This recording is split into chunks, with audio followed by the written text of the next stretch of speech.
ng fraternity na ito upang maisakatuparan ang hangganan ng mga tao sa pamamagitan ng kapatiran kung saan sa pagkakaisa ang lakas, pwersa at kamalayan.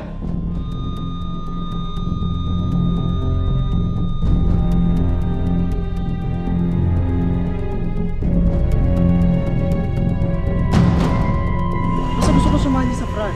Gusto ko ipakita sa kanila na hindi nila ako kayang i-bully.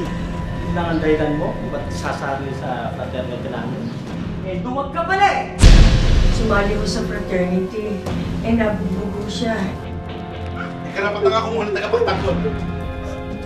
Wala nga kaya ako muna tagapagtanggol kung kumana mabibigay sa ito.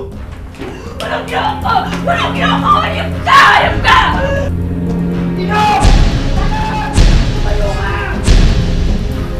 Para kanino ang huling lagapak ng padel?